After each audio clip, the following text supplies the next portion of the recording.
A ADAF tem construído as suas perspectivas, traçando metas para a inclusão e o trato com a diversidade na instituição, dialogando em prol das políticas de ações afirmativas, da implementação de tais políticas, em consonância com o diálogo nacional da importância de estarmos aderindo às discussões dos movimentos sociais organizados, que são propositivos e que são fiscalizadores das implementações dessas políticas.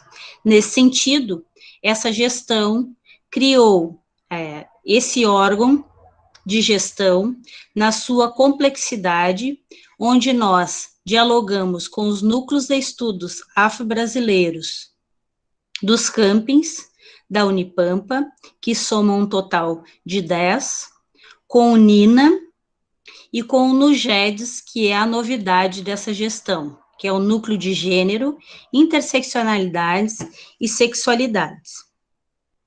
E nós estamos trazendo para esses espaços diálogos acadêmicos nacionais e internacionais que deem conta das nossas inquietações, que deem conta da nossa conscientização coletiva e que deem conta de desmistificar certas questões e trabalhar em prol de diminuir o preconceito existente na nossa sociedade e na universidade, considerando ela como um micro-universo social onde se reproduzem esses preconceitos e essa discriminação. Então, a partir desse diálogo com as nossas bases, nós procuramos trazer temáticas que favoreçam a formação continuada da nossa comunidade acadêmica, no sentido de minorizar a distância entre esses sujeitos que estiveram à margem da sociedade historicamente durante o processo, civilizatório da sociedade brasileira. Hoje nós estaremos tratando da questão do autismo e da educação. Temos como palestrantes Fernanda Santana, mulher autista, presidenta da Abraça. Temos Rita Loureiro, pedagoga.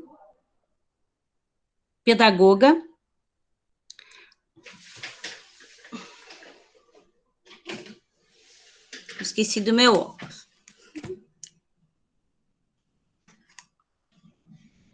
Pedagoga, audiodescritora e ativista pela neurodiversidade, membro da Abraça e Rede IN. Sara Carini, mulher autista, graduanda em Economia na UNB. Como mediadores, nós temos o professor Frank Maciel Peçanha, pai do Enzo, e a professora Marta Iris Camargo Messias da Silveira. Então, eu passo a palavra ao professor Frank.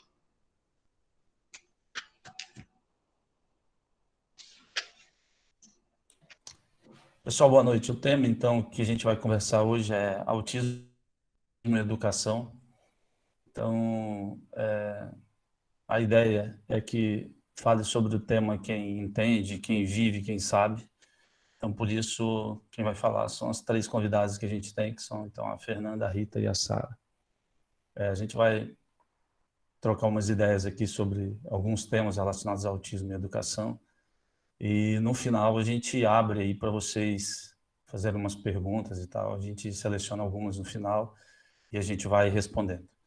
Queria agradecer muito primeiro as meninas, a Sara, a Rita e a Fernanda, e agradecer a Marta, que teve a ideia de toda essa atividade, do tema, e na verdade o que eu fiz foi contactar as meninas e aí estamos aqui hoje. Só é que tem gente que vai entrando, eu só vou reforçar o pedido para a nossa transmissão ficar boa, é preciso que as pessoas fechem a cam, tá? Só para a gente, porque a gente tem uma preocupação com o áudio, para que possa ser feita a tradução simultânea para Libras. Se vocês ficarem com as câmeras abertas, o som não fica tão bom. E aí o nosso colega intérprete, ele tem dificuldade de fazer a transmissão. Aproveitar para dar uma boa noite para os nossos 2 colegas intérpretes, grandes amigos da universidade. Seguinte, Rita, Fernanda e Sara, a gente vai seguindo um bate-papo aqui, então vai falando à vontade. Eu acho que é importante, porque o que as pessoas acabam, o que eu vejo assim, que o que as pessoas conhecem de autismo parece que é um negócio de 5, 6, 7 décadas atrás, né? E, infelizmente, ainda, tanto na área da educação quanto na área da saúde, o atraso do nível de informação dos profissionais ainda é muito grande. Então, gostaria de saber de vocês o seguinte, tá? Como é que vocês entendem, como é que vocês gostariam que as pessoas entendessem, que explicação vocês dariam para elas, o seguinte, o que é autismo? Porque a gente tem muita fala da visão biomédica e é importante que tenha a fala de vocês, né? Ou seja, o que vocês acham, como que vocês gostariam que fosse conhecido, que as pessoas entendessem. E assim a gente tem aqui hoje, sei lá, 120 pessoas agora pelo menos assistindo, são mais 120 que vão aprender, vão começar a entender do jeito que realmente é. Então, a ordem que vocês forem falando fica a critério de vocês, ok? Gente, boa noite. Então, eu vou começar falando. Que nervoso, muita gente aqui. Boa noite, todo mundo. Então, o autismo, ele foi definido durante muito tempo pelo olhar do modelo médico, né? E aí diziam que... Beijo, Kiola! Diziam que o autismo era doença, né? Transtorno, ainda dizem isso, né? Quem diz isso está na década de 50 ainda. E isso começa a mudar quando pessoas autistas começam a falar sobre autismo, né? Então, na década de 60, surge o conceito de neurodiversidade, que vai colocar que o autismo surge a partir de vozes de pessoas autistas, esse conceito, e vai colocar que o autismo faz parte da diversidade humana. Então, a partir desse olhar, a gente faz um contraponto ao que vinha sendo dito. Então, a forma como eu entendo o autismo é uma das diversidades humanas, mais especificamente neurológica, e faz parte da identidade da pessoa, da subjetividade, portanto, não está dentro, né, do que a gente tem como transtorno ou doença, ou qualquer outra patologia ou termo estritamente médico, né, dentro do modelo médico. É isso, vou passar a bola para a Fernanda agora. Oi, gente, boa noite. Autismo. Eu vejo o autismo como uma expressão da neurodiversidade, assim como a Rita falou. Eu acho que primeiro a gente tem que falar o que é neurodiversidade. Eu gosto de definir neurodiversidade como a diversidade de cérebros que a gente pode ter, vários tipos de cérebros diferentes, e todos são válidos, todos são... tem igual valor. Então, e a gente também pode dizer que o autismo é uma condição de neurodesenvolvimento. A gente nasce autista, a gente se desenvolve de uma forma um pouco diferente da maioria das pessoas, e no final a gente vai ser também um pouco diferente no nosso modo de ser, no nosso modo de viver a vida, no nosso modo de ver o mundo, e no nosso comportamento também. É realmente como ter um tipo diferente de cérebro. E isso pode vir com alguns impedimentos que são diferentes para cada pessoa. E quando esses impedimentos entram em contato com barreiras da sociedade ou dos ambientes, a gente vai experienciar a deficiência. Então, hoje, dentro do modelo social e de direitos humanos da deficiência, a gente tem que deficiência é a interação entre impedimentos, que são coisas que as pessoas têm, e barreiras que podem ser na arquitetura dos lugares, pode ser na forma como as cidades foram construídas, pode ser na comunicação, na forma de como as pessoas se comunicam, na forma como as pessoas acessam informação, e pode ser também na atitude das pessoas. E aí, quando essas barreiras e esses impedimentos interagem uns com os outros, e o resultado é uma desvantagem, é uma restrição na participação plena e efetiva na sociedade, em igualdade com as demais pessoas, aí a gente tem a deficiência. Então, eu acho importante também dizer que autismo é uma deficiência, por conta desses impedimentos que vêm junto, e das barreiras que a gente tem na sociedade e nos espaços. E que, se a gente olhar lá para a Convenção Internacional sobre os Direitos das Pessoas com Deficiência, a gente vai ver que diz lá que todas as deficiências são parte da diversidade humana e da humanidade. Então, o autismo é também parte da diversidade humana e da humanidade. E deve ser respeitado enquanto diversidade e também enquanto uma identidade humana. É isso. Para mim, o autismo é mais ou menos isso. Passo para a Sara.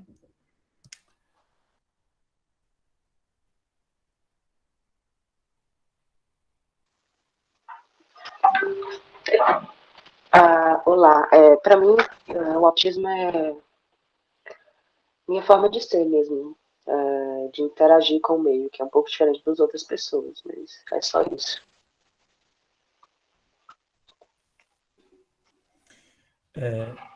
Meninas, Eu passo de todas as para a próxima barreiras assim pessoa. que... Tá, beleza, desculpa.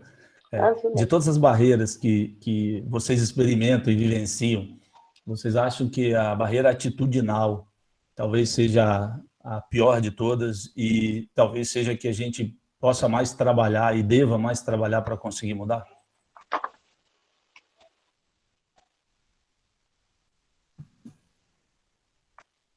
O que acontece, né? A gente tem uma série de barreiras, barreira física, barreira de comunicação, barreira arquitetônica, e todas elas nascem a partir da barreira atitudinal. Então, se a gente conseguisse, o que eu acho muito difícil, sendo bem realista, acabar com a barreira atitudinal, a gente não, teoricamente, a gente não teria as outras barreiras. Então, sim, eu acho que é a primeira barreira e a mais importante de se desconstruir, né? A gente tem no ordenamento jurídico alguns elementos já que trazem essa desconstrução da barreira atitudinal. Por exemplo, a gente tem o desenho universal, mais especificamente com relação a gente tem o desenho universal da aprendizagem, e a gente tem o conceito de acessibilidade, né?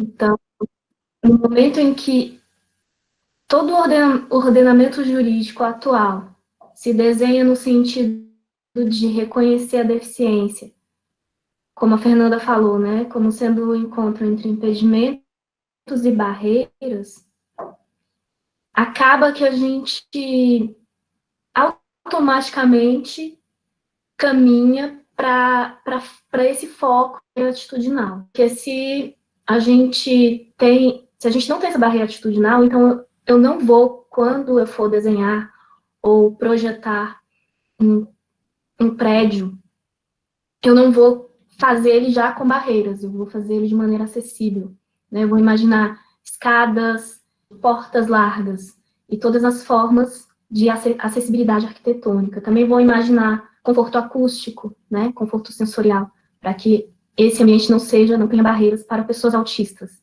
Então, e isso chega também na educação, quando a gente fala em desenho universal e desenho universal da aprendizagem. Quando a gente vai pensar a escola, a gente não vai pensar uma escola voltada para um segmento, um determinado tipo de estudante, a gente vai pensar a escola para as pessoas, que é isso que é inclusão, né? A inclusão é para todas as pessoas. Se tem um porém, já não é inclusão. Ok, a gente inclui, mas aí já não é inclusão. Mas autistas com alta demanda de suporte não poderão estar dentro dessa escola. Aí já não é inclusão. No momento em que você pensa a educação a partir desse modelo, e isso é uma questão atitudinal, você vai imaginar, você vai criar estratégias, vai fazer pesquisas para que se inclua todo mundo. Então, a barreira atitudinal, ela cria as outras barreiras, e a partir do momento que a gente consegue dissolver essa barreira, a gente mexe em todas as outras.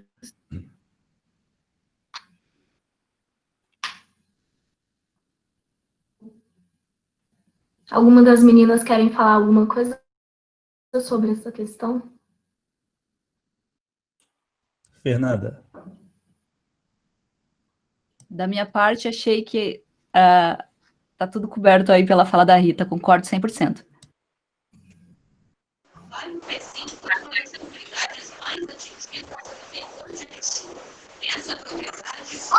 Vocês experimentaram, é um tema que a gente vai entrar depois, né? Mas vocês experimentaram muito dessa barreira atitudinal também. Quando, na parte da educação e da saúde, sempre que vocês precisaram da saúde, ou também quando vocês estavam nas escolas ou nas universidades, são ambientes de barreira atitudinal forte, ou ali vocês acham que nem tanto? Ou é mais?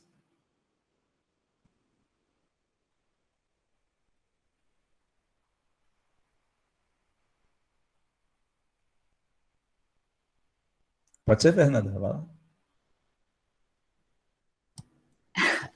Pode ser, então. Eu fiquei aqui vendo se alguém ia querer falar primeiro. Eu acho que em muitos espaços educacionais, as barreiras atitudinais são muito, muito, muito fortes. E que elas aparecem cada vez mais fortes quando a gente começa a cruzar o autismo com outras intersecções. Então, se você é autista e faz parte também de outras minorias, essas barreiras vão ser ainda mais fortes. E quanto mais visível for o seu autismo, ou visível for que você é diferente, mais forte vão aparecer essas barreiras. E eu acho muito complicado de lidar com isso, porque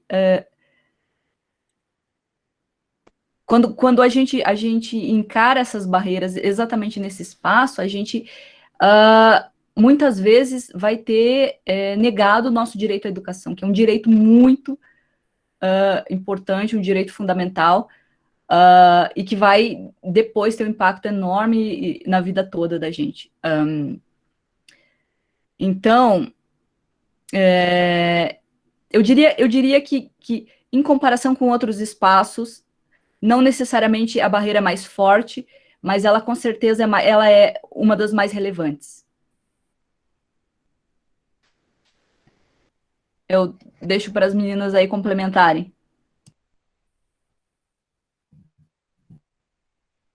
Rita, Sara. Meu microfone está ligado? Eu não estou conseguindo ver aqui. Oi. Tá. Não estou sobre a escola, né? A escola é horrível, tá? É um lugar que tem todo tipo de barreira. Eu sou pedagoga e, assim, digo isso, né, como mulher autista, como irmã de um homem autista adulto que foi totalmente excluído da escola. e como pedagoga também. Então, e como alguém que acredita na educação como um meio de inclusão, inclusive, né? A escola é horrível, horrível, porque a gente tem duas coisas na escola que são muito exercidas e quase nada debatidas ou quase nada reconhecidas, que é capacitismo e psicofobia. Eu não sei se as pessoas que estão vendo a gente, se todas já ouviram esses dois termos. Não, eu tenho certeza que não, Rita. Pode já explicar para a gente, explicando para todo mundo o que significam os dois. Ah lá, alguém disse verdade, já ouvi. Então, o capacitismo e a psicofobia são dois preconceitos, né? A gente falou de barreiras atitudinais, eu acho que, no meu entender, capacitismo e psicofobia são duas raízes das barreiras atitudinais. O capacitismo é o preconceito contra pessoas com deficiência, e a psicofobia é o preconceito contra pessoas neurodiversas, com qualquer tipo de neurodiversidade. Então, a gente precisa primeiro entender o que é preconceito, né? Preconceito é você hierarquiza as pessoas. Você coloca que algumas identidades é capacitismo, não é incapacitismo, capacitismo. Você hierarquiza as pessoas. Então, por exemplo, no racismo, a gente tem hierarquia por raça. No machismo, a gente tem por gênero. Isso, capacitismo, Cláudia. Significa, por exemplo, no racismo, você vai ter que brancos estão na pirâmide, né, da hierarquia, no topo da pirâmide. Negros, não brancos vão descendo. Quanto mais a sua característica se afastar de quem está no topo, menos valor você tem nesse sistema de hierarquia. Isso é preconceito. Todos os preconceitos têm essa base piramidal, né? Então, no caso do capacitismo, você vai ter um conceito de normalidade. Você tem um conceito de normalidade. As pessoas da escola, da psicologia. O que é normal para uma criança falar aos 2 anos? O que é normal que uma criança esteja fazendo aos 5 anos? É normal que uma criança esteja fazendo assim? Né? É normal que uma criança fique girando? Ou que ela pegue a roda do carrinho, e em vez de ela fazer vrum, vrum, bibi, ela fique rodando a roda do carrinho? Então, a gente sabe o que é normal. Normalidade é uma coisa muito explícita na sociedade brasileira, né? Então, você tem no topo dessa hierarquia o que é normal, e tudo que se afasta disso, conforme vai se afastando, vai tendo menos valor. Então, o capacitismo, ele faz isso com as pessoas com deficiência. Você vai ter o que é normal, o que é um corpo normal, o funcionamento do corpo normal, né? Porque nesse conceito a gente funciona como se a gente fosse um objeto mesmo. Então, o funcionamento normal do corpo, e conforme vai se afastando disso, você vai perdendo valor. Aí esse funcionamento, ele é expresso, eu não estou falando de, por exemplo, um coração que não está batendo direito, não é isso, estou falando de comportamento. Tanto que o autismo, ele é definido a partir dos comportamentos. Então, se é normal a criança fazer bibi, vrum, vrum com o carrinho, isso está no topo da normalidade. A criança que fica girando a roda 3 horas, 5 horas, sem parar, focada naquilo que você chama ela parece que não está te escutando, essa criança está longe desse conceito de normalidade. Então, dentro desse sistema capacitista, essa criança tem menos valor, e isso é sério, tem menos valor do que essa outra que está no topo da pirâmide. Com relação à psicofobia, é a mesma coisa, né? Todas as características do que se considera uma mente normal, funcionamento cerebral normal, estão no topo da pirâmide, tudo que se afasta embaixo. E conforme você vai se afastando, mais vulnerável, mais transtornado, mais termos patologizantes você vai ter com referência à sua identidade, ao seu modo de ser. Então, voltando à escola rapidinho, porque eu já estou me alongando muito, eu acho que esses dois preconceitos são raízes dentro da escola e fazem com que a escola seja um lugar horrível. Eu passei quando eu era criança, então eu tive que enfrentar essas barreiras com estratégias mesmo. O autismo, conhecido como síndrome de Asperger, né, que é o autismo, se torna um diagnóstico no Brasil em 94, então eu sou de uma geração que passou pela escola e não foi, a maioria, né, principalmente na minha classe social, não foi percebida, apesar de tudo, de todos os comportamentos, dificuldade de lidar com o barulho da escola, de lidar com prazos, com distinção executiva, etc. Ao mesmo tempo, eu tenho um irmão, que é o Sérgio, que uma galera conhece, que me vê falar sobre ele, que tem 30 anos e foi excluído da escola, e é o autista clássico, então já na década de 90 ele foi diagnosticado, e chegou para esse rótulo, né? Então, dentro da escola, o Sérgio, naquela pirâmide de normalidade, ele estava na base da base da base, né? E é assim até hoje, porque não é só a escola que é capacitista e psicofóbica, mas a sociedade como um todo. E eu posso contar nos dedos as pessoas que, ao se referirem ao Sérgio, diretamente, no momento em que ele estava presente, não foram capacitistas, né? Ou psicofóbicas. Então, quando a gente pensa na escola, a gente pensa só como ela é apenas um lugar onde as coisas que acontecem na sociedade parecem que é mais intenso, mas está tudo diluído, né? Por isso que eu acho que a escola é horrível.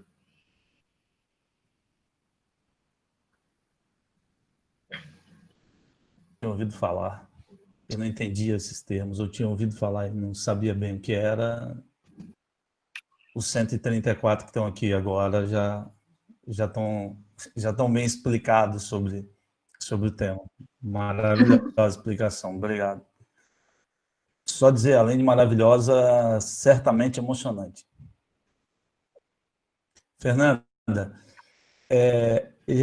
Fernanda e Sara, a gente falando assim de psicofobia, capacitismo, as grandes barreiras enfrentadas, todos os tipos de barreira, e tudo isso por causa da neurodiversidade, né? Por ser um indivíduo, uma pessoa neurodiversa. Explica para a gente assim, como é que é esse neurodiverso? Como é que sente? Para as pessoas entenderem melhor, tipo, o que para um pode ser tipo um caso super banal assim de atravessar uma rua ou de estar num ambiente cheio de gente, e para uma pessoa neurodiversa com talvez um sistema sensorial super apurado e sensível possa parecer diferente. Só para o pessoal entender. Então, só pergunto para as três, tá?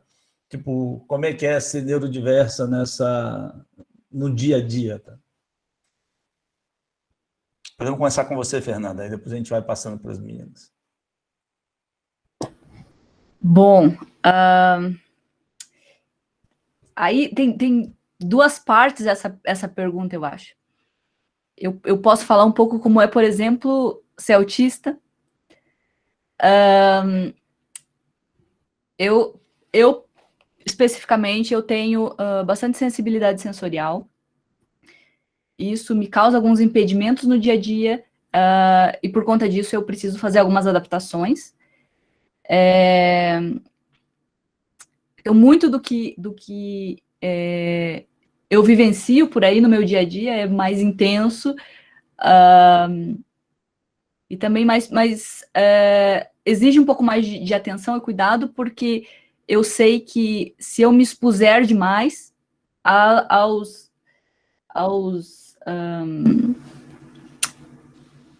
inputs, aos estímulos que estão aí no mundo, eu posso me sobrecarregar e me desregular. Isso pode me causar alguns problemas práticos que podem ser bem complicados de lidar no dia a dia, além de ser bastante desagradável. Então, eu preciso fazer algumas adaptações práticas. Por exemplo, eu tenho muita dificuldade de lidar com barulhos muito altos, nível de ruído muito alto, luzes muito forte, ou luzes que piscam. Para mim é bastante complicado. Então, eu sempre ando com um protetor auricular no ouvido, óculos de sol dentro da bolsa, porque aí eu sei que eu posso usar aquilo ali como proteção. E eu tenho que sempre estar atenta, porque esses estímulos vão me sobrecarregando, vão me cansando, e aí quanto mais cansada, mais sobrecarregada eu tô, mais sensível eu fico. Então, às vezes, eu entro em um ambiente e eu tenho que analisar, eu tenho que pensar, poxa, quantos minutos eu consigo ficar aqui? Quantos minutos eu consigo ficar dentro do supermercado? Quantos minutos eu consigo ficar dentro desse restaurante? E aí eu vou ajustando meu dia a dia conforme esse tipo de coisa. Alguns ambientes são inacessíveis para mim, e aí eu simplesmente evito. Ou então eu preciso de apoio para acessar esses ambientes. E além desse aspecto do autismo, que é a parte sensorial, eu também lido com algumas questões de socialização. Então, às vezes, é difícil eu ter certeza do que as pessoas querem dizer com alguma coisa, ou se as pessoas, se elas não são diretas na fala delas, eu tenho que ficar perguntando. E, às vezes, eu acabo me vendo em situações um pouco inesperadas, por interpretar de forma incorreta, ou então eu sou mal interpretada no que eu digo, porque eu sou muito direta, e aí as pessoas acham que eu estou sendo irônica, ou que eu estou sendo grosseira. Isso também exige algumas adaptações no dia a dia. Então, isso é a parte prática do autismo para mim, Fernanda, especificamente. Enquanto neurodiversa é um pouco mais complicado. Por conta desse sistema capacitista e psicofóbico que a Rita contou pra gente, a gente sai de casa já sabendo que a gente pode sofrer algum tipo de discriminação na rua. Já aconteceu de eu estar andando na rua e me pararem para falar, gente estranha, desconhecida, me parar para falar, moça, sabe que isso aí que você está fazendo é coisa de gente louca? E claro que a gente fica com medo de abordagens assim, claro que a gente fica com medo de violência, porque a gente vive um mundo que não é gentil com quem é diferente. Então, já teve momentos da minha vida em que eu fiquei com muito medo de ir parar num hospital psiquiátrico, de ser internada, ou de parar em alguma situação de vulnerabilidade muito grande por conta dessas questões, de ser muito diferente das outras pessoas, e aí a gente fica tendo que se planejar, poxa, se eu precisar de apoio, com quem que eu posso contar? Será que eu vou ter minha autonomia respeitada? Em alguns momentos da minha vida eu não tive. E aí, conforme a gente vai aprendendo sobre essas violências que a gente sofre, a gente vai também tendo que se planejar, o que é uma coisa absolutamente horrível, mas a gente se planeja porque a gente sabe que pode acontecer de novo, ou que a gente pode se ver em situações que são violações de direitos humanos, mas que, né, é melhor a gente se precaver do que, enfim. Então são duas coisas.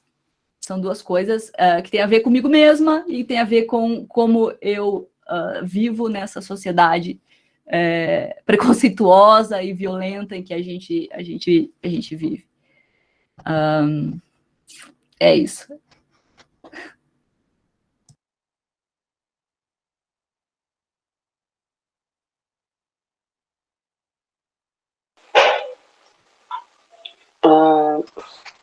Tá, ele perguntou como é ser neurodiverso no dia a dia, né?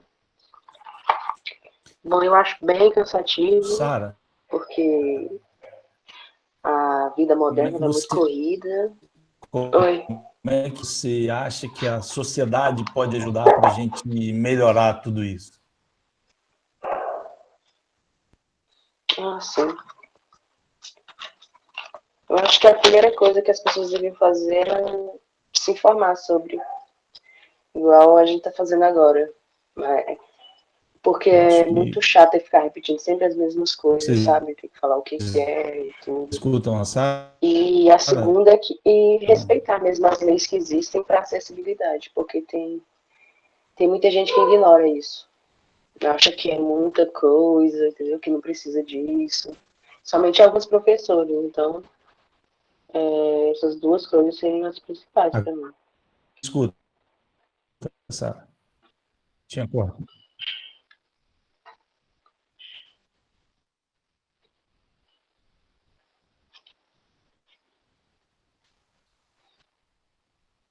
Será que caiu a Rita? Não, eu tô aqui.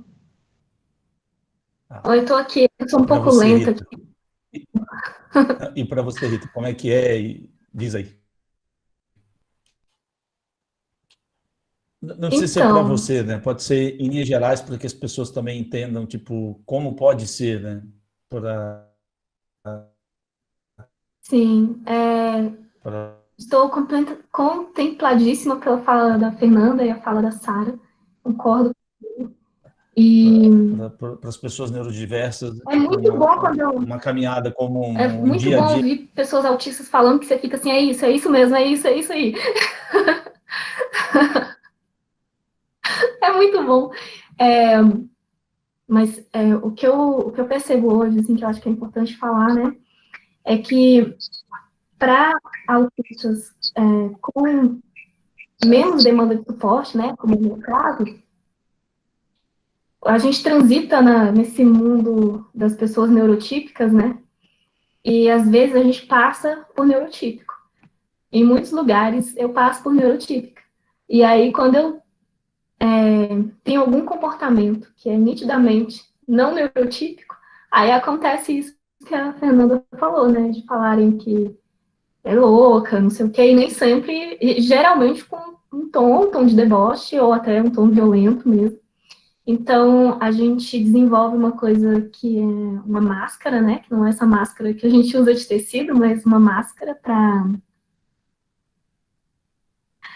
Já eu falo sobre isso, Kiola alertando aqui no chat. O que é a máscara, né? É uma estratégia de sobrevivência, eu acho. A gente meio que consegue passar por neurotípico, então eu falo aqui de uma maneira muito desenvolta, né? A maioria das pessoas acham que eu falo bem e tal. Mas isso foi um trabalho constante de sair de uma situação que eu me comunicava muito bem pela escrita, não me comunicava tão bem pela fala, e o ativismo é que obrigar, né? Porque a gente tem que falar sobre autismo para as pessoas, porque senão as coisas não mudam.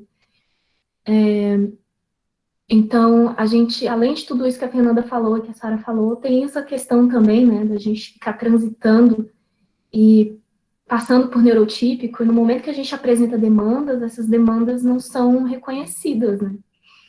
Porque se você... Já ouvi muito isso, você fez faculdade, você trabalha, você fala super bem, você não tem cara de autista, então você não precisa desse suporte, você não precisa desse apoio, né? Então, ser autista é muito bom, né? Assim como ser qualquer outra coisa, né? Que a gente seja, tipo, sei lá, quem é de qualquer cultura, né? As coisas que compõem a sua personalidade, seu jeito de ser, são coisas boas, né? Então, ser autista é uma coisa boa. Mas para lidar com a sociedade, a gente passa umas situações complicadas. Depois eu quero comentar sobre o termo tela que estão usando no chat. Aí você me dá um ok quando puder falar sobre isso. Já pode abordar esse tema também, que é o seguinte.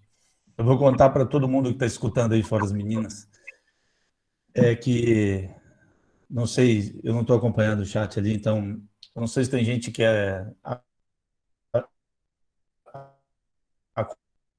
acompanha o movimento autista, nessa live, grandes ativistas da causa, são pessoas que causam muita transformação, que ajudam um monte de gente a ver diferente e tal. Então, acho que é importante a gente falar de ativismo, né? Então, a gente falando de ativismo é o seguinte, a gente juntar tudo numa coisa só, né? Qual a importância, tipo, primeiro, o que levou, como é que vocês acabaram indo para o ativismo? O que levou vocês para o ativismo? E, tipo, o que o ativismo para vocês hoje? O que isso representa na vida, no tempo, da importância da vida de vocês? E aí podemos começar numa ordem Fernanda, Sara, Rita, e depois a gente vai. Mas podem ir falando ao mesmo tempo também, isso é só para dar uma direção, mas não obrigatória, ok? Está contigo, Fernanda. Sobre isso eu podia falar há muito tempo. Deixa eu pensar o que é mais prioritário aqui para eu começar. Eu diria que eu comecei no ativismo meio que sendo levada, porque eu fui percebendo que eu podia fazer pequenas intervenções, às vezes fazer uma postagem no Facebook, ou conversar com colegas no corredor, e levar informação para as pessoas, e aí então começou devagarinho, e eu fui percebendo que isso trazia resultados práticos, e aí eu fui indo, e foi tomando uma proporção muito grande para mim. Eu diria que hoje é uma das minhas atividades principais. Então, além de dar muito do meu tempo para o ativismo, eu também sou servidora pública, e eu sou universitária. Eu estudo arquitetura e urbanismo. E eu também tenho a minha vida pessoal, claro, e então eu vou regulando meu tempo, e às vezes eu priorizo o ativismo sobre as outras coisas, porque é uma coisa importante para mim, e eu acho que é uma coisa importante para a sociedade, os movimentos sociais são importantes, eles trazem mudança, e eu diria que o ativismo é uma questão de sobrevivência, para a gente enquanto grupo. Os movimentos sociais são questão de sobrevivência. A gente está lutando pelos nossos direitos, enquanto cidadãos, enquanto pessoas, enquanto grupo. Então, eu não estou no ativismo porque eu sou boazinha, não estou no ativismo para ajudar ninguém, eu estou no ativismo porque é uma questão de sobrevivência para a gente, e para mim também, enquanto pessoa autista. E aí eu vejo que eu posso fazer a minha parte nesse sentido, nem todo mundo pode, nem todo mundo quer, e as pessoas que estão envolvidas com isso, elas também contribuem de formas diferentes, e em quantidades diferentes, e tudo isso é importante. Hoje eu estou envolvida com um movimento associativo, ativismo mais formal, digamos assim. Então eu participo eu vou para espaços mais formais, vou para audiências públicas, consultas, eu viajo por aí, eu participo de treinamentos, eu dou treinamentos, reuniões, um monte de coisa. E eu estudo pra caramba, então eu sempre estou com legislação embaixo do braço, sempre estou com a convenção pelo direito das pessoas com deficiência dentro da minha bolsa, aonde quer que eu vá, porque para mim isso também é importante, eu não só estar falando por aí, mas eu saber o que eu estou falando, para também contribuir de uma forma positiva, que não seja rasa, que seja relevante, que seja... enfim, que seja na direção certa. Então, eu acho que é isso. Passo aí para as meninas continuarem. Então, né, ativismo é sobrevivência, e eu acho que a maior parte das minhas atividades, assim, e das atividades que me exigem criação de estratégias, eu diria, né, vem do ativismo, porque, por exemplo, eu tenho muita dificuldade de falar e olhar para vídeo ao mesmo tempo, para várias pessoas ao mesmo tempo, então muito complicado. Muitos autistas têm essa dificuldade, né? E eu tô aqui falando, então eu não tô aqui porque é uma coisa que eu coloquei como meta. Não, eu tô aqui porque a gente tá numa pandemia, tá todo mundo trancado em casa, e o jeito que a gente tem de fazer ativismo agora é por meio de videoconferência, live, webinário e tudo mais. E nas primeiras vezes que eu participei de eventos assim, hoje provavelmente vai acontecer também, muita dor de cabeça depois, muita dor no corpo depois, corpo todo travado, né? Você tem que autistar para poder sair dessa situação. Eu concordo com a Fernanda, eu acho importante essa fala dela de dizer que, né, não é ativista porque é boazinha, porque tendem a colocar o ativismo como uma coisa de pessoas boas, né? Mas eu acho que o ativismo ele tem a ver com estratégia de sobrevivência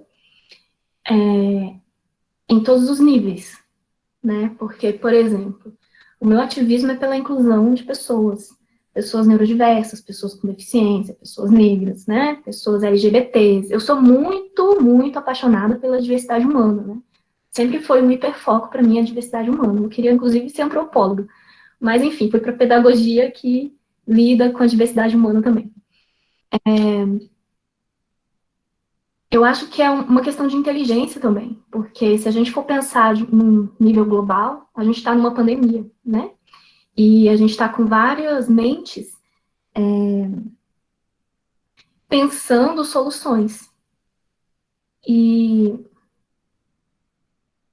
se a gente só tem um tipo de mente pensando, a gente não chega, não dá conta. A gente não dá conta.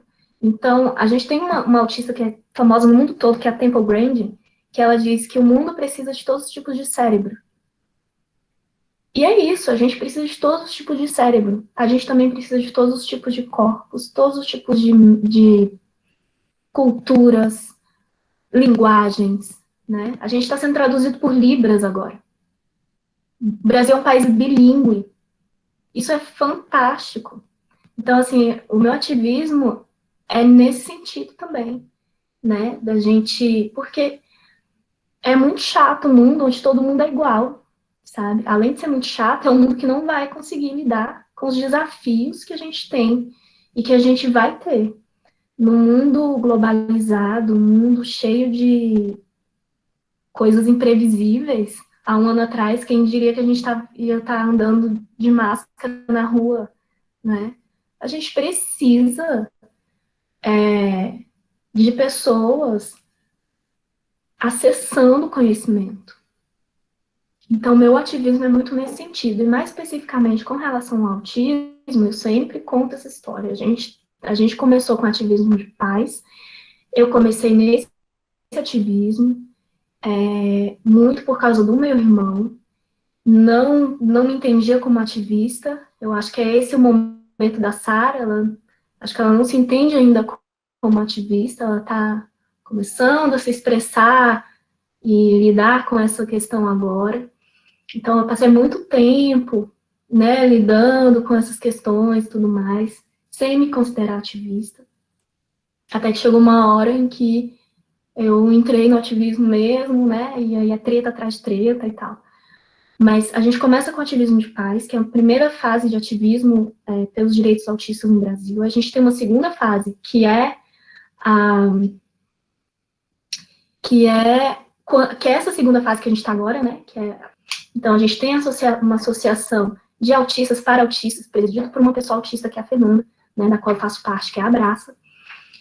E a gente tem promovido eventos com pessoas autistas, com todos os níveis de demanda de suporte. E aí eu prevejo, né, eu vou usar uma fala do Milton Santos, que eu gosto muito dele, que ele falava que a vidência é você conectar os conhecimentos atuais para você prever o que vai acontecer depois, né? Então, eu vou fazer uma evidência aqui, e eu prevejo uma terceira fase, que é para essa fase que eu trabalho no meu ativismo, que é quando autistas com maior demanda de suporte, autistas não oralizados, estarão participando de eventos como esse.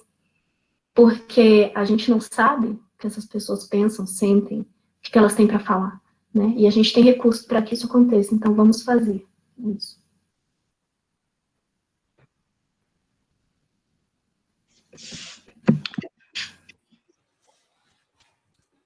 A gente precisa, né, Sara? A gente precisa chegar a esse Professor ponto, né? Frank, Só fazer um comentário. depois do seu comentário, Oi. posso fazer um também? Não, por favor, faz você primeiro. Damas primeiro sempre. Vai lá.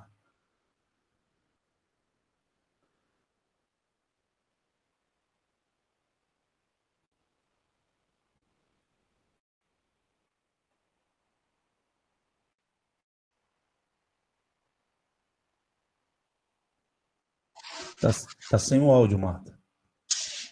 Ok. Ouvindo as meninas falarem sobre a questão do ativismo, né? Que fica com esse estereótipo de que são pessoas boazinhas, que fazem o bem e tal. E daí eu fico pensando na questão do ativismo negro, né? Que é tão diferente, porque a gente fica com uma fama bem contrária, viu, meninas? A fama de arrogante, de pedante, porque se discute orçamento, lá tá a professora Marta discutindo orçamento, né, para política para preto. Se discute estrutura, infraestrutura, lá tá a professora Marta pleiteando uma sala para discutir as questões de negros, indígenas e tal. Então, em todas as discussões, a professora Marta está fazendo recorte racial. E o professor Frank viveu muito isso comigo, porque nós somos um dos primeiros professores que chegaram aqui no campus uruguaiano, e desde lá a gente vem pautando essas questões, né, vem militando aí nessas questões, e daí esse comentário me chamou a atenção, assim, né, de ser vista como boazinha. Eu, no campus uruguaiano, não sou nada vista como boazinha, né? Tem pessoas que desenvolveram a verdadeira algeriza a mim, né, eu tô chegando, o pessoal já tá dizendo, ih, lá vem ela, né, falar de coisa de preto, então eu fiquei refletindo agora. Eu acho que aí tem a questão do racismo, né? Muito presente, com certeza, né? Porque no racismo tem essa coisa, a mulher negra que fala, ela é arrogante, né?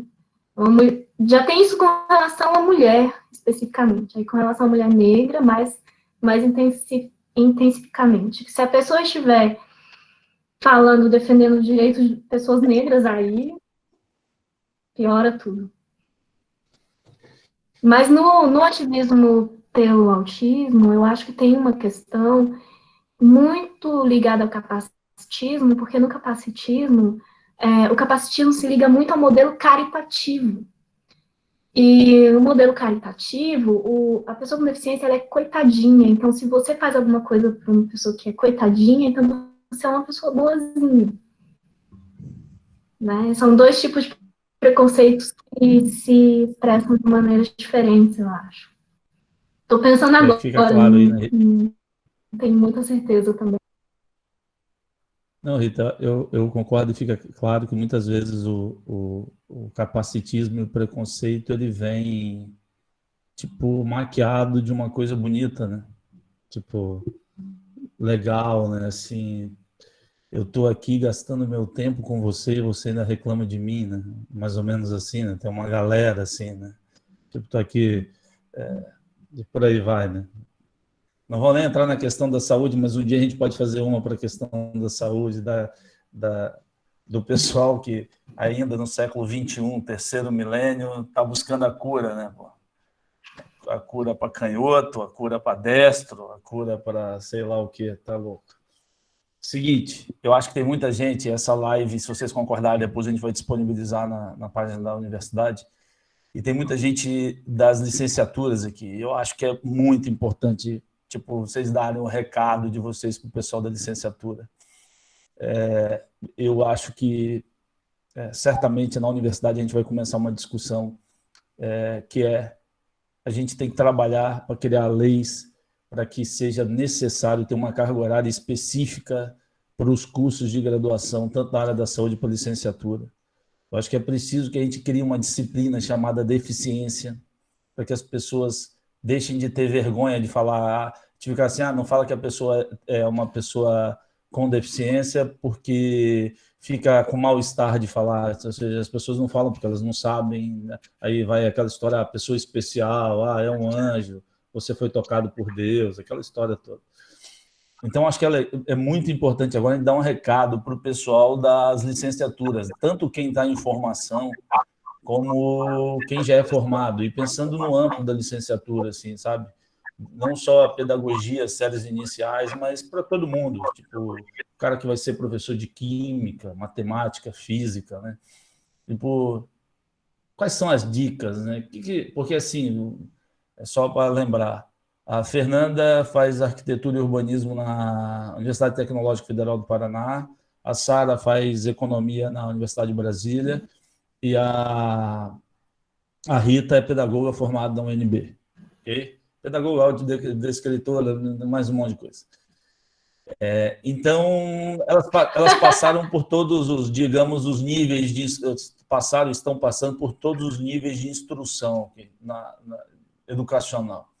Então, acho que agora é a hora que a gente está caminhando mais para o final, mas é a hora do tipo, vocês darem um recado, tipo, o que essa galera precisa saber, o que eles precisam ouvir, desde quem pega um garotinho autista, para quem pega um homem ou uma mulher autista, pega no sentido de encontra, né? Esse homem, essa mulher autista na universidade. Tá por vocês. Sara, quiser contar. Sara, se puder nos contar. Vamos começar com a Sara, ela contando a experiência dela na UNB. Pode ser, Sara?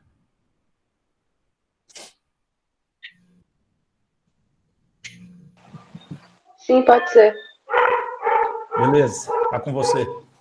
Mas você quer que a experiência seria com relação à acessibilidade ou os ensinos em si? Sara, o recado que você quiser dar para essa galera, pensando assim, tem uma turma da licenciatura que vai ser professor de criança, de adulto, que dá aula na universidade, o recado que você quiser dar, e aí se você já quiser entrar também na sua experiência na UNB, fica a seu critério, pode ficar 100% à vontade para falar o que você acha melhor. Bom, assim, com relação à educação de crianças e adolescentes, eu acho que os professores deviam ser mais informados, né? Porque eles poderiam até, por exemplo, encaminhar esse aluno, caso ele não tenha um diagnóstico, ou então dar um atento, assim, para os pais, né? O seu filho tem certas dificuldades e tal. E às vezes não, esse aluno ele fica lá jogado e o professor nem se toca, entendeu? Não... Então, a primeira seria isso. Eu acho que os professores poderiam ajudar nisso, né? Educação. E na universidade, na UNB, como é que está sendo? No ensino desculpa. médio. Desculpa, eu te cortei. Na UNB é complicado, né? Tá. Eu acho assim, que nas universidades ainda há muita desinformação, principalmente porque nas universidades todos têm isso da inclusão das minorias, mas com relação a deficientes, eles são muito, quase inexistentes, sabe? Até hoje, eu tenho um bom tempo na UNB, eu não vi nenhuma palestra, nada sobre isso. Então, se você não é deficiente, você não fica sabendo de nada. E nem os professores também. Então, falta muito grande de informação. E de socializar mais com as pessoas que têm deficiência, para você conhecer mais sobre as dificuldades dela. Eu acho que é uma boa forma de saber. Isso não acontece, elas ficam excluídas. Apesar dos programas de acessibilidade para melhorar a educação, você fica por sua própria conta.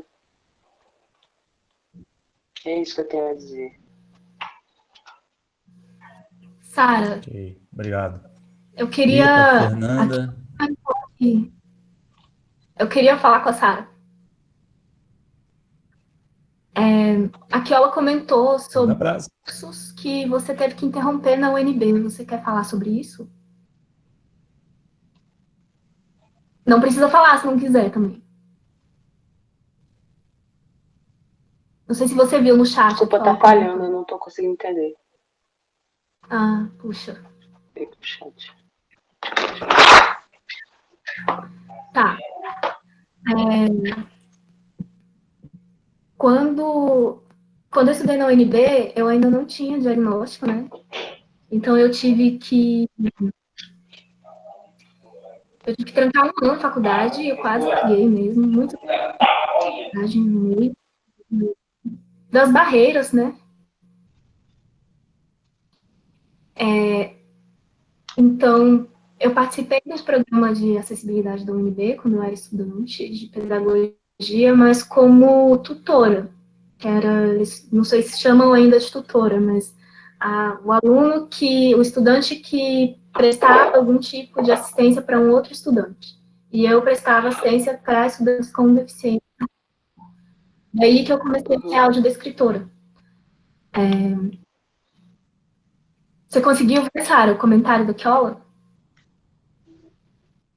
Você consegue me ouvir? Sim, eu vi aqui agora. Direito agora? Sim, tô conseguindo. Então, você quer falar sobre eu entrei no PPNE ano passado. Eu vou falar sobre o PPNE, que é o Programa de Inclusão para ajudar as pessoas com deficiência a ter uma educação melhor lá no UNB. Então, eu entrei em novembro do ano passado, que foi quando eu tive o laudo, né? E a Keola foi comigo lá visitar. E tem várias coisas, por exemplo, que é permitido e que não é permitido para os outros alunos, né? Que eu posso fazer agora. Por exemplo, eu tenho direito a um tutor para me ajudar nas matérias. Isso, para mim, é muito importante, porque tem muita dificuldade em algumas matérias que são mais abstratas, de linguagem, né? E também eu posso gravar a aula, posso ter lista de exercícios extras, né, para me ajudar. Só que, assim, com relação à experiência, eu não posso dizer muito, porque eu ia ter experiência esse semestre, aí teve a questão da pandemia, e aí atrapalhou tudo, né, as aulas foram interrompidas, então ainda não posso falar muito com relação a isso, mas só assim, de eu ter essa ajuda, eu já me senti melhor emocionalmente, sabe?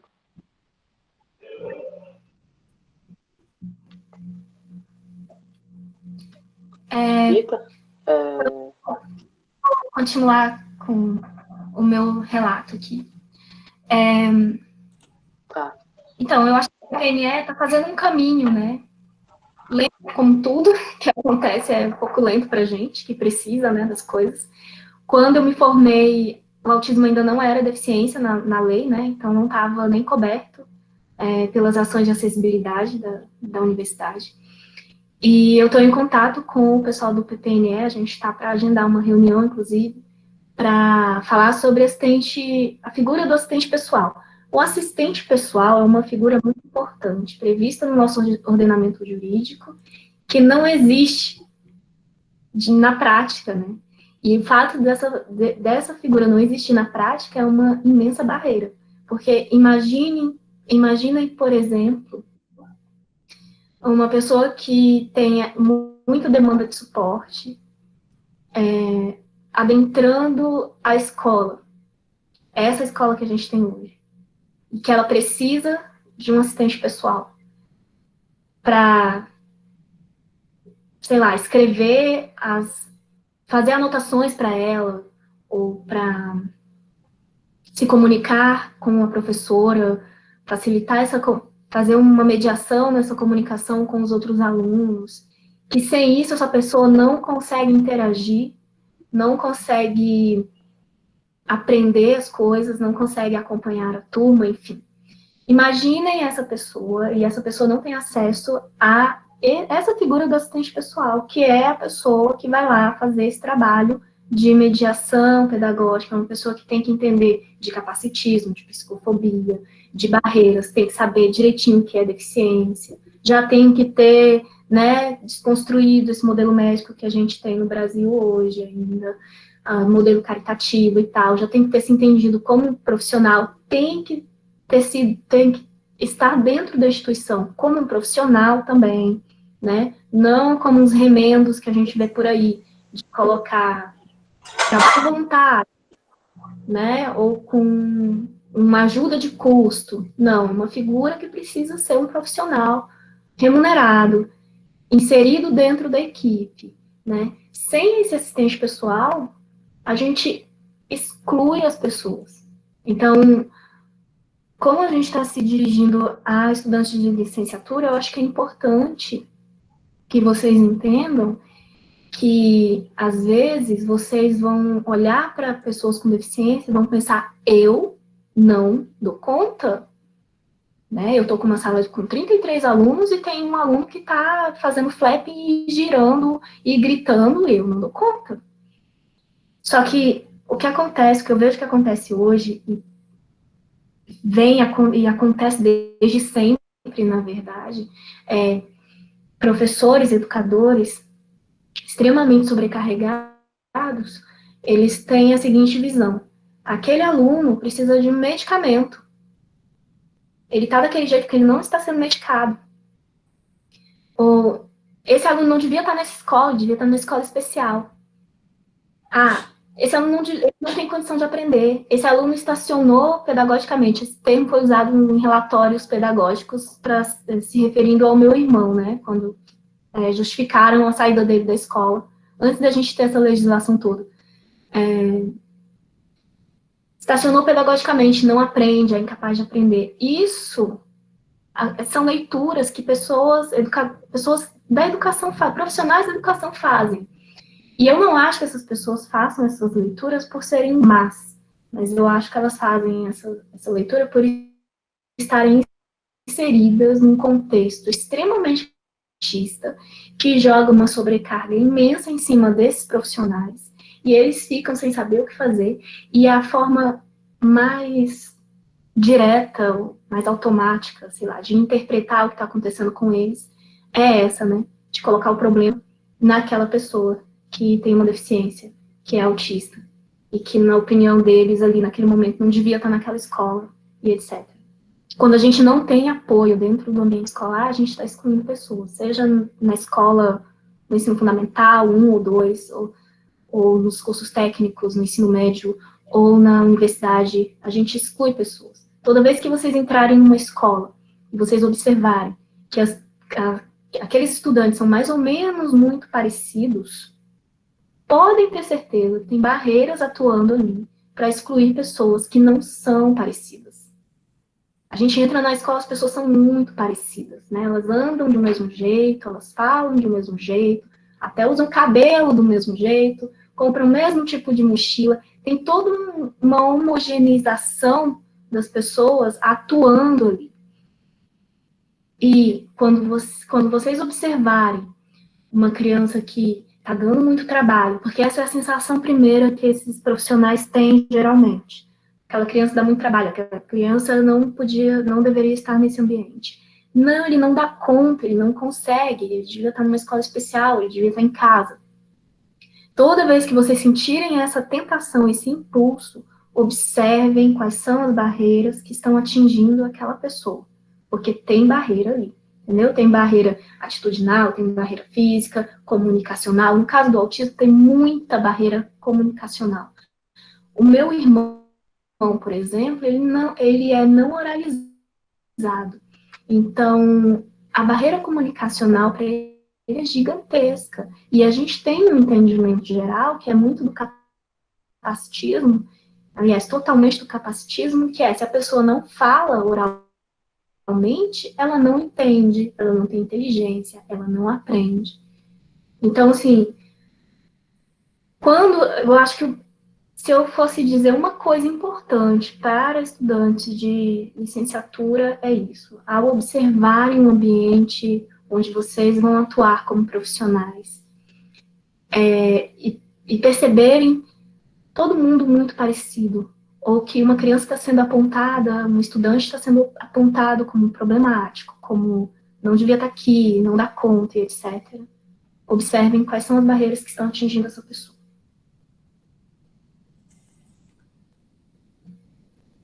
É isso, eu acho que eu encerro. Beleza. Só fazer um comentário como profissional da saúde, como fisioterapeuta, professor e tal. Mas nesse caso mais como professor, né? A gente tem que lembrar que o processo de educação envolve no mínimo 2 pessoas, né? E se tem alguém que não aprende ou que está com dificuldade de aprender, não necessariamente é o outro que não o professor, né? A gente tem que sempre parar e pensar, tipo, qual é a minha responsabilidade neste processo de dificuldade de aprendizagem também. Porque isso que você falou, Rita, dificuldade de ensinar, a gente existe. que é bem isso que você falou, já é identificado o outro, né? O caso da criança, ou adolescente, ou adulto, como sendo ele que tem a dificuldade, ou que é o problema, ou o que seja, né? Só vou fazer um breve comentário. Na universidade, a gente vê isso acontecer também na universidade, que é onde o ambiente, eu acredito que deveria ser onde isso menos acontece, mas a gente também vê isso acontecer. Do tipo de se pensar que esse indivíduo não é capaz de cumprir aquelas 70 disciplinas, ok?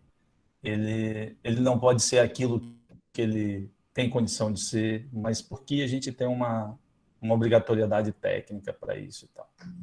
Rita, é o seguinte, e Fernanda e Sara, um monte de gente ali falando de terra, dá a letra aí para explicar para o pessoal. Desce a letra, vai lá, explica qual é a bronca de vocês e como é que a gente deve falar, qual é o jeito correto, porque para as pessoas, em geral, tanto faz como fala. É importante que as pessoas saibam que não é tanto faz como fala. Então, expliquem aí para o pessoal a questão da terminologia e tudo mais. Eu posso falar? Fernanda quer falar? Sara? Não me deixem falar muito. Pode começar, Rita, e depois a gente vai rodando. Ok, não me deixem me empolgar.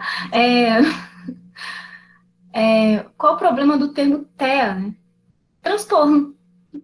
Quem gosta? Você ia gostar de dizerem que você é transtornado? Porque vamos pensar alguma característica sua. Você é mulher, você é transtornado. Ah, você é homem, você é transtornado. Ah, você é negro, você é transtornado. Você é branco, é transtornado. Qualquer característica, pense qualquer característica sua que te defina e pense, você ia gostar de que considerassem você um transtornado por causa disso.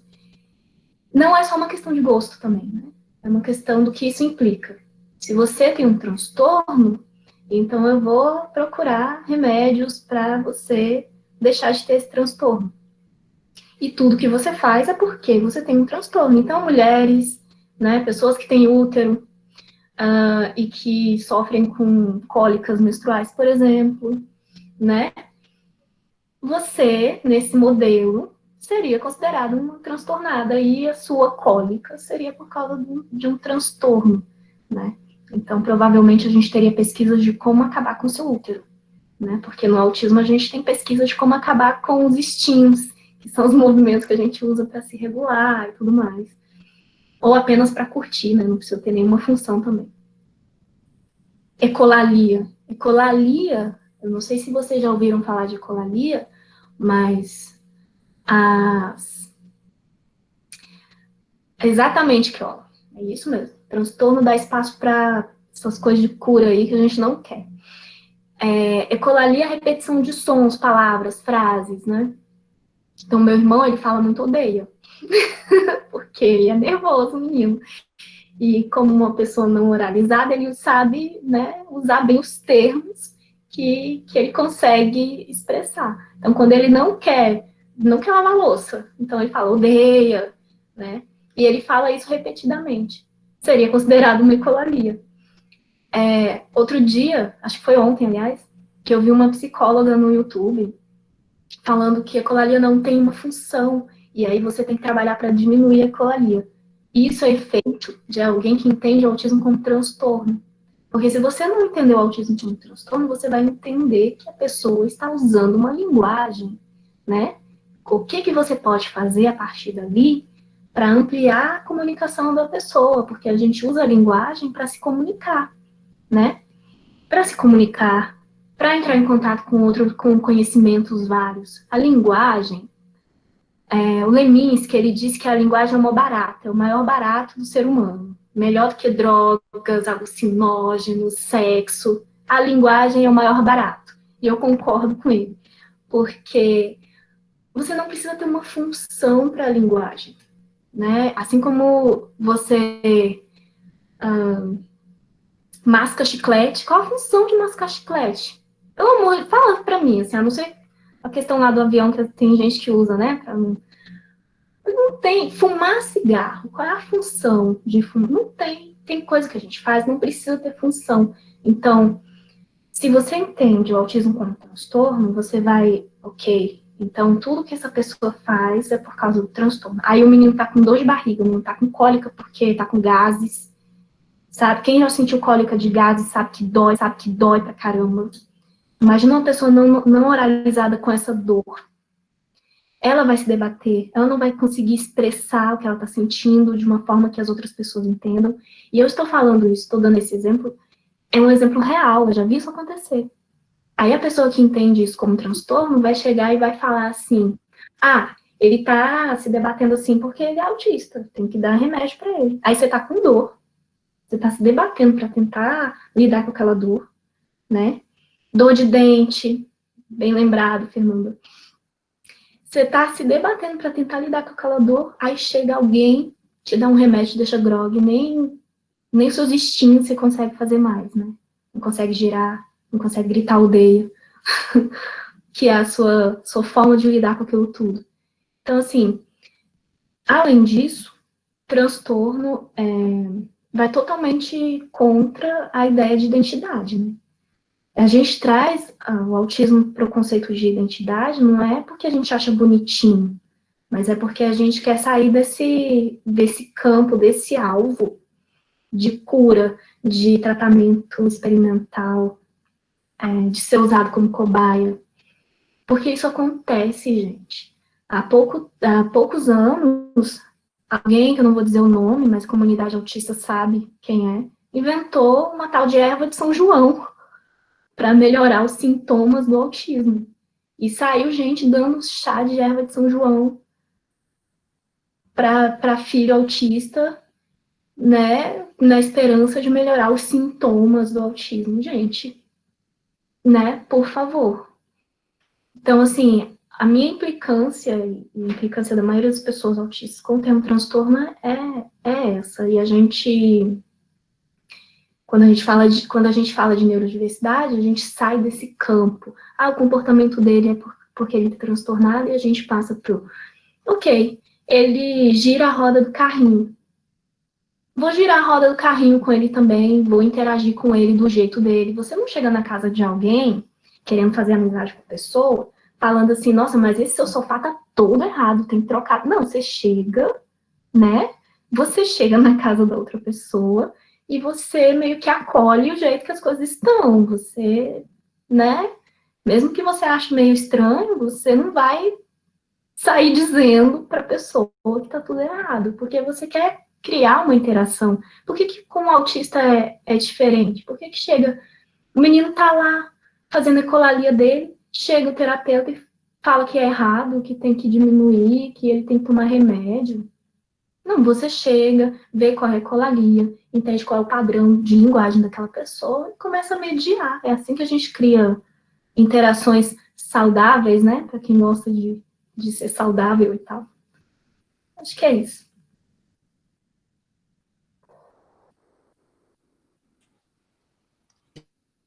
Ok, Fernanda, Sara.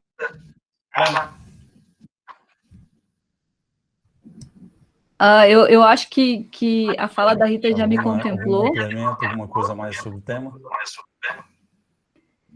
Na verdade, eu tenho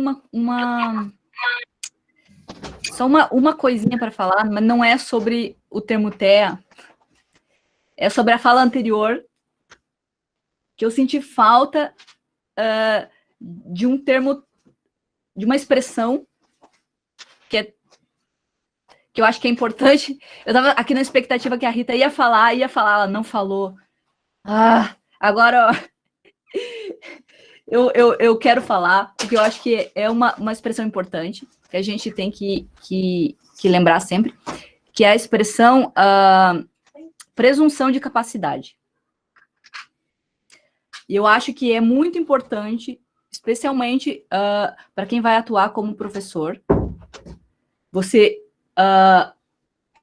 só um minuto, gente, que eu acho que tá pegando fogo minha tomada. Ok, tudo bem, nada aconteceu.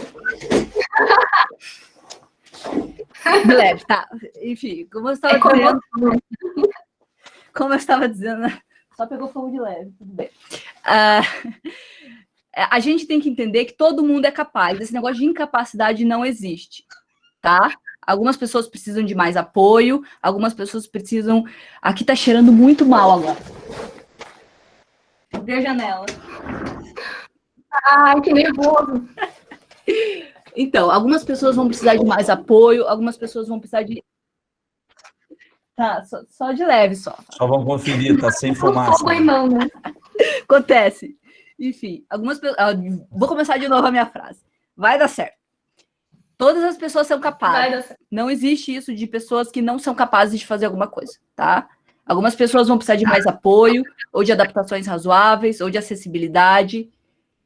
Mas sempre vai ter um jeito em que as coisas vão ser possíveis.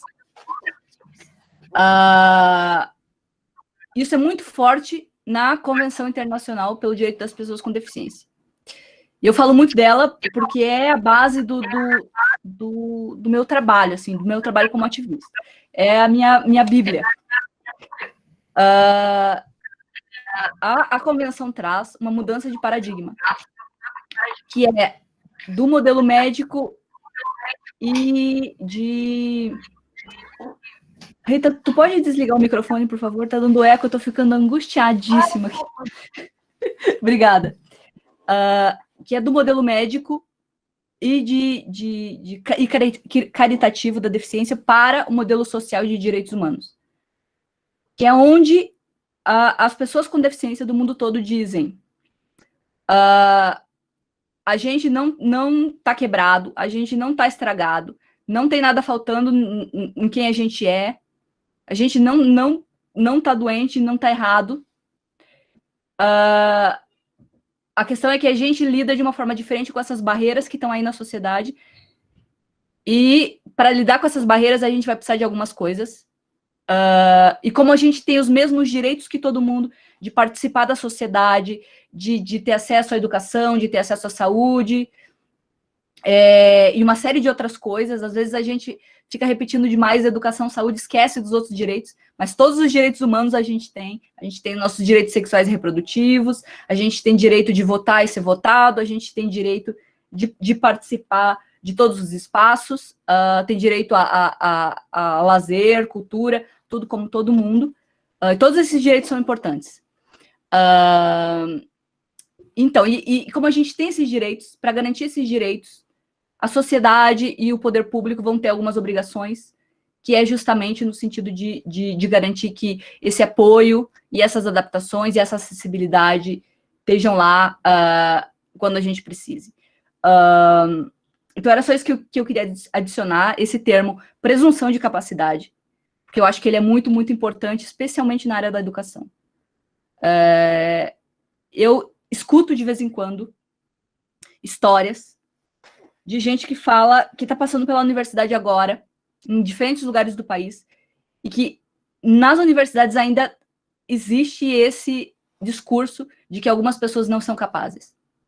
Isso ainda está sendo repetido em universidades. Isso é muito errado, em todos os sentidos. E a gente precisa mudar isso aí. Então, eu gostei muito do que o Frank falou sobre a gente ter disciplinas dentro das universidades. E gente que entenda da coisa, sabe? Nessa perspectiva vigente hoje de direitos humanos, e que traga para dentro da universidade esse discurso. para que no futuro a gente tenha isso de forma interseccional, como que é? Esqueci a palavra.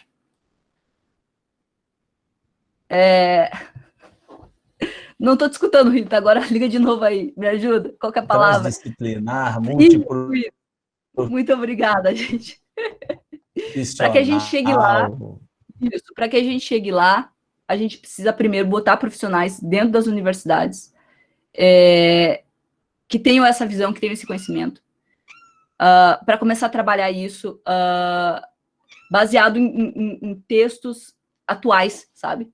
Não em coisa lá dos anos 50, porque muita coisa aconteceu de lá para cá, no campo, especialmente no campo da deficiência, muita coisa dos anos 60 para cá, muita coisa mudou. E a gente precisa se atualizar, a gente precisa atualizar as universidades, porque é aí que acontece a mudança. Na universidade que a gente tem que ser preparado para o que vem depois. Na universidade que a gente tem que aprender como é que eu faço. Eu estou estudando arquitetura, eu tenho que aprender, eu devia estar aprendendo na minha universidade como é que eu faço um ambiente acessível, como é que eu construo de forma acessível, como é que eu penso do ponto de vista do desenho universal. E eu, como estudante universitário, eu sinto falta disso dentro da minha universidade. Eu conheço um pouco mais sobre isso porque eu estou no contexto da deficiência, do movimento de pessoas com deficiência, mas eu tenho certeza que alguns colegas meus vão sair sem entender como isso funciona. E aí, o que adianta a gente fazer todo esse ativismo e lutar para que a gente tenha leis falando dessas coisas, se os profissionais que trabalham com isso não estão capacitados para entender do que a gente está falando? Então, é muito importante trazer isso para dentro da universidade. Eu gostei muito do que você falou, Frank. Eu achei massa, eu acho que a gente tem que ter isso dentro de todas as universidades aí pelo país. É uma estratégia muito importante para a gente de mudança e transformação social. É isso. Tem um livro, acho que é Democracia e Universidade, alguma coisa assim, que são 2 discursos do Saramago, que ele fez em 2 universidades brasileiras. Em um dos discursos ele diz o seguinte: tem que ter disciplina, tem que ter a disciplina de cidadania. Porque eu fico pensando o seguinte: se os nossos acadêmicos saem da universidade sendo só bons técnicos, nós não estamos cumprindo o nosso papel de universidade. Não está sendo um conhecimento universal, né? Então, hoje, você não aprender sobre cidadania, direitos humanos, aí, obviamente, sobre deficiência, né? Estamos atrasados demais, né? É igual o guri que termina o ensino médio e ele não sabe primeiros socorros, né?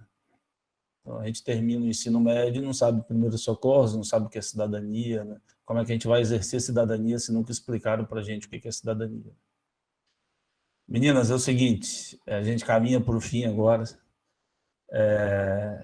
Dizer para vocês que, para o pessoal que está assistindo, eu vou dizer o seguinte: eu sei que tiveram perguntas ali, a gente tentou, na abordagem que a gente fez, para que as meninas já fossem respondendo as perguntas, eu acho que a maioria foi respondida.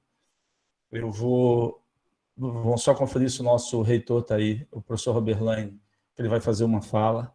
Depois eu passo para vocês fazerem uma fala final de vocês e a gente caminha para o encerramento. Pode ser assim, meninas? Sara, Rita e Fernanda? Pode? Marta, o professor Roberlane está aí? São muito especiais. Está sim, professor. Professor Roberlane, com a palavra. E obrigado pela presença.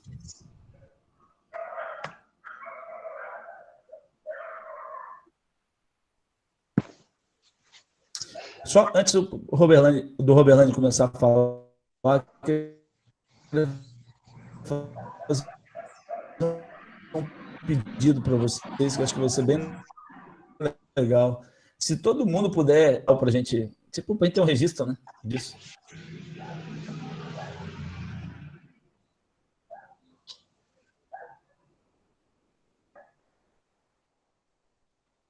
Só dar um minutinho para fazer a fala.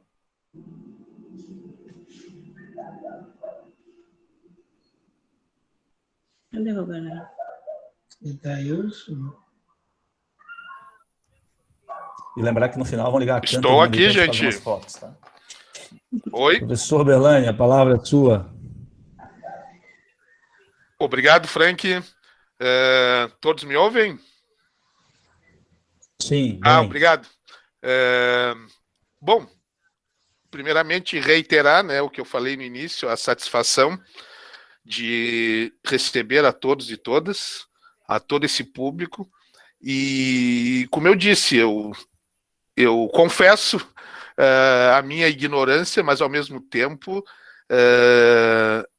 é uma ignorância que a gente tem, mas que não é só eu, mas que a gente tem que ter, na verdade, essa disposição de estar aberto, de ouvir, para que a gente possa participar e entrar cada vez mais a fundo nesse mundo. Mas, principalmente, né, que, na realidade, o mundo é um só.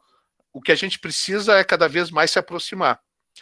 E, nesse sentido, como palavra final, né, esse tipo de evento que a gente tem promovido, que vamos promover ainda outros, ele tem um objetivo, como eu falei, aproximar, mas ele não pode terminar aqui.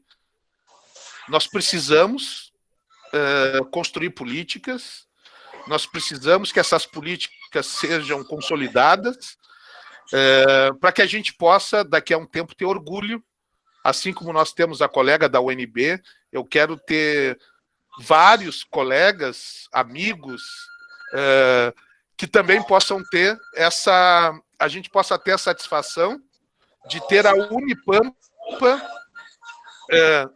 O telefone está tocando aqui, só um pouquinho. Deixa eu só desligar aqui o som. Desculpa. Desculpa, pessoal, meu telefone tocou aqui, eu só desliguei. Mas o que eu estava querendo dizer é isso. A gente está nesse desafio, não é, Marta? A Marta teve esse desafio de assumir a ADAF, e a ADAF o que é? A gente consolidar as políticas. E quando fala consolidar, é agregar. Não é só consolidar as que já existem, a gente tem que construir novas políticas. E, nesse sentido, eu aproveito aqui a oportunidade para convidá-las, todos que participaram aqui desse evento, para convidá-los. Eu vou ser mais ousado, eu acho. Não vou convidar vocês. Eu vou convocá-las, convocar vocês para que nos ajudem, convocar humildemente, para que vocês nos ajudem a construir uma política de inclusão para melhorar. Eu não vou dizer construir, porque a gente tem políticas, mas, como eu falei, a gente tem que ampliar ainda mais as nossas políticas. E, nesse sentido, como eu falei, eu vou ser ousado de convocar vocês para nos ajudar a melhorar, a consolidar o que já tem e, com certeza, trazer coisas novas. Tem muita coisa que a gente pode agregar. Olha a riqueza das experiências de vocês. A gente não pode ter alguém formado em música e matemática, a gente tem as valências nas mais áreas das ciências. Agora, como eu falei, a gente tem a humildade. O que a gente precisa para isso? Eu não sei. Eu sei que a gente precisa ouvi-las, e a universidade está aberta para isso. Por isso que é fundamental esse apoio. A gente não tem a presunção de achar que sabe, não, tanto que a gente está aqui promovendo. Então, como palavra final, eu deixo esse convite, essa convocação, para que vocês nos procurem, a ADAF, procurem a Unipampa, para que a gente possa, a partir desse dia de hoje, ter esse marco da gente construir, que a Unipampa construa uma política para que a gente possa, daqui a uns anos, ter vários egressos da Unipampa nas mais diversas áreas que a Unipampa oferece os seus cursos, na área de humanas, exatas. A gente tem essa enormidade de cursos e, com certeza, esses cursos que a gente tem, eles oferecem oportunidades e a gente está aberto a isso. Mas, para isso, a gente tem que estar preparado. E ninguém melhor do que vocês, com a vivência de vocês, para nos trazer essa experiência para que a gente possa recepcioná-los da melhor forma possível. Muito obrigado, meus parabéns a todos, e feita a convocação. Agora é contigo, Marta, de nos reunir com toda essa nossa turma aí, de briosos, lutadores, que a gente está de portas abertas. Tá? Uma boa noite a todos. E a Unipampa não é minha, não é da Marta, não é do Frank, não é da Elimar, a Unipampa é de todos e de todas. Estamos aqui para recebê-los da melhor forma possível. Muito obrigado. Só dizer o seguinte, eu combinei com elas... Fala, Frank. Roberlane, eu combinei com elas um monte de coisa, mas essa pegadinha aí a gente deixou para o final, né? Meninos, passo a fala para vocês. O pessoal já ligou a câmera para a gente fazer um monte de foto depois. O pessoal está colocando ali as cidades de onde são, muito legal. Tem a galera do Rio Grande do Sul, mas tem Bahia, Minas Gerais, tem tudo quanto é canto. Então, só passar a palavra final para vocês, e se vocês quiserem falar na despedida, e a gente vai encaminhando para o fim. Podemos começar na ordem, que eu tô falando na ordem que aparece para mim aqui, né? Certamente não é a mesma para vocês. Tá Fernanda, Rita e Sara, estamos do lado da outra nessa sequência, a gente pode fazer assim, se vocês acharem melhor.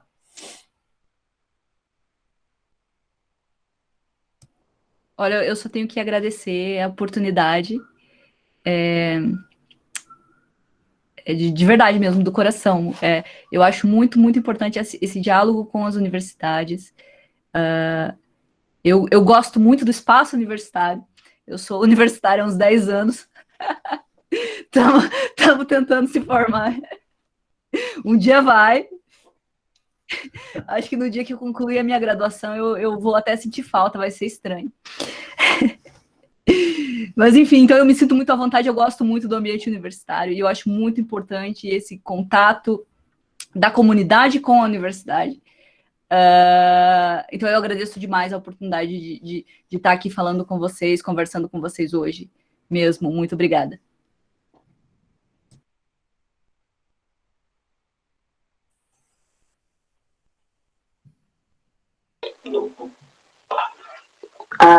Eu gostaria de agradecer pela oportunidade de participar aqui, foi muito bom. E é isso. Agora é a Rita. Só uma pergunta, Sara, é a primeira vez que você participa? Sim, é a primeira vez. Estamos igual, Sara, a primeira vez que eu faço uma mediação. 20 anos de sala de aula, eu nunca tinha feito uma mediação, então estamos igual de primeira vez, assim. Pois é. Obrigado. Mas foi muito importante para mim. Obrigada, gente. Beleza, foi ótimo. Muito obrigado. Rita. Então, eu estou convocada agora, né? Estamos aí convocada. Adorei isso. Muito obrigada a todo mundo que elaborou, pensou e trabalhou para esse evento acontecer. E eu fico muito feliz sempre. Gente, tem uma família inteira aqui no. Que bonitinho. Oi. Você é o professor Paulo e a família dele, é o nosso pró-reitor de extensão. Lindo, lindo. Também conhecido por mim como meu chefe. Seu chefe. Vocês estão lindos todos aí. Lindos, lindos. Muito obrigada pela escuta, né? A gente, como a Sara falou, né? Ficar falando sempre a mesma coisa e a gente fala e repete sempre na esperança de que um dia a gente não precise mais, ninguém precise mais falar sobre nada disso, né? E quando a gente encontra um espaço aberto, assim, é muito maravilhoso. Então, muito obrigada. E como a Fernanda, eu também gosto muito do espaço universitário. Eu gosto muito do espaço da escola, apesar de eu achar a escola horrível, né? Porque é onde a gente consegue manejar, né? A questão da educação e tal. E a gente tem como fazer, né? De um jeito diferente, que vai incluir todo mundo e que vai fazer tudo isso acontecer mesmo. E, de minha parte, estou à disposição da Unipampa. Eu quero chamar todo mundo para acompanhar a gente. A página da Abraça, tem a página da Abraça no Facebook, e a gente tem um site também. A Abraça é a Associação Brasileira por Ação pelos Direitos da Pessoa Autista. É um nome grande, às vezes eu me enrolo, mas é isso. Procurem, acompanhem a gente está sempre colocando autistas para escreverem, para falarem, a gente faz audiência pública, roda de conversa, tudo com autista. E aí é legal que a gente tenha essa troca. E muito obrigada, gente. Eu encerro aqui. Meninas, antes de passar para a Marta para encerrar, queria agradecer muito. Para mim foi ótimo participar, mas aprendi um monte, já acompanho vocês há bastante tempo, mas mais do que tudo, eu acho que essa live, acho que para todo mundo que viu do começo ao fim aí, mais do que tudo foi emocionante. Assim, eu acho que para mim é motivo de emoção, de muita alegria, e agradecer enormemente. Falar que o papel que vocês fazem no ativismo é sensacional. Eu tenho certeza absoluta que vocês não fazem a mínima noção do quanto vocês ajudam a transformar a vida de um monte de gente. Vocês não têm noção disso. Eu tenho certeza absoluta. Talvez vocês nunca tenham a real dimensão do tamanho disso.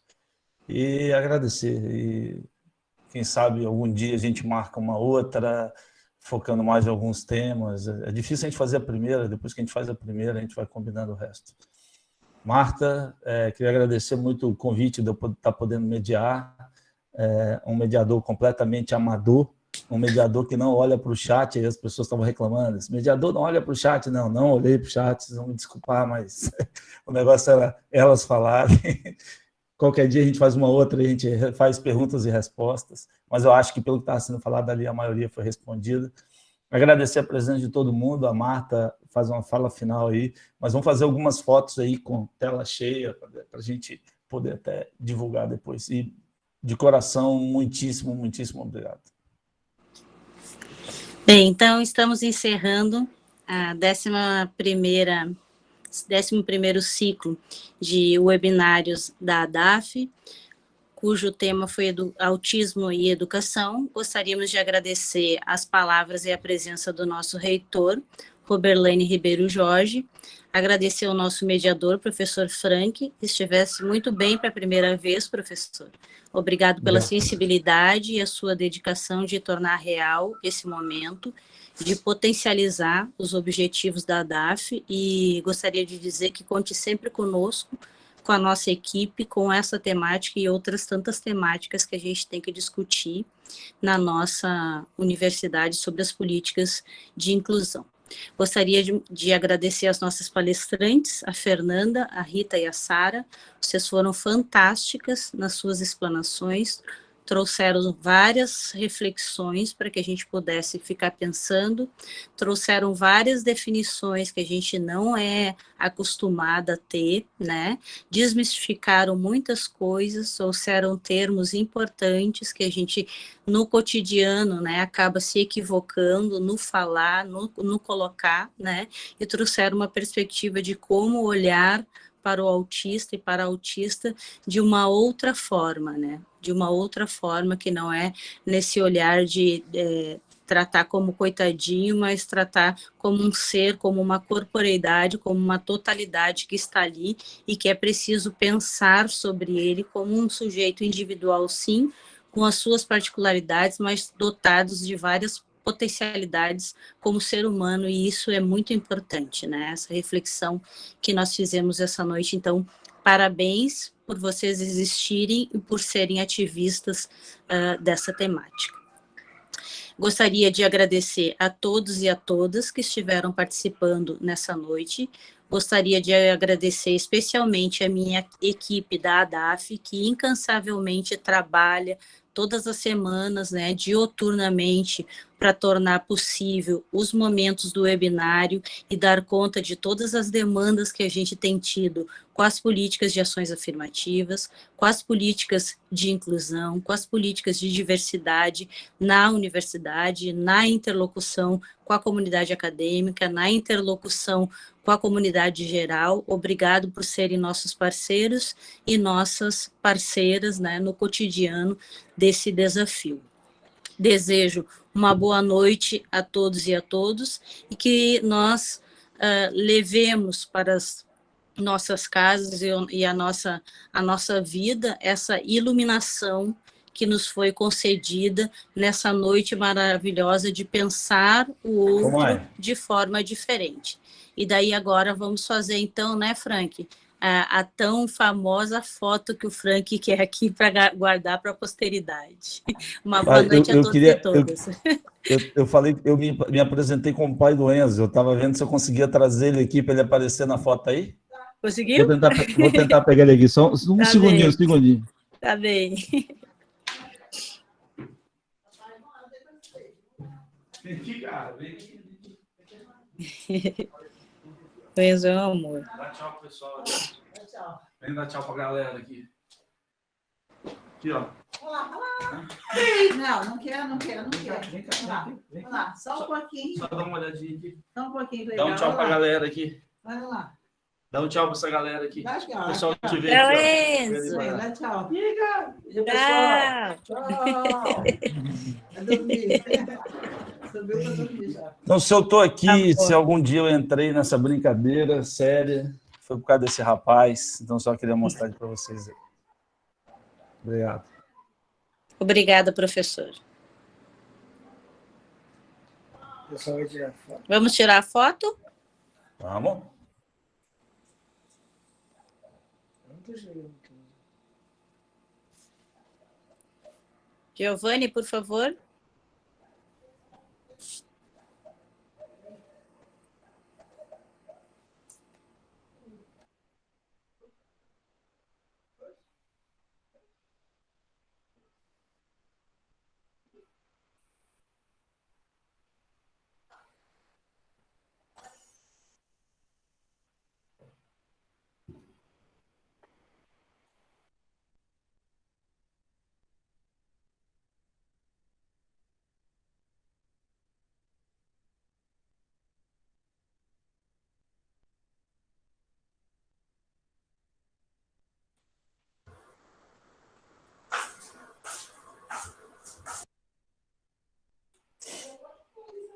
Foi? Marta. Sim, professor. A Marta não conseguiu mais entrar, mas já Tá. conseguiram tirar foto. Perfeito. Só agradecer aos nossos amigos da Tradução por Libras. Pessoal, então eu me despeço, aqui a gente vai encerrando. Muitíssimo obrigado, grande abraço a todos e a gente vai deixar disponível essa live nos canais da universidade, aí a gente vai divulgando no Facebook das Pró-Reitorias e da Reitoria, do Gabinete da Reitoria. Muitíssimo obrigado, grande abraço. Tchau, tchau.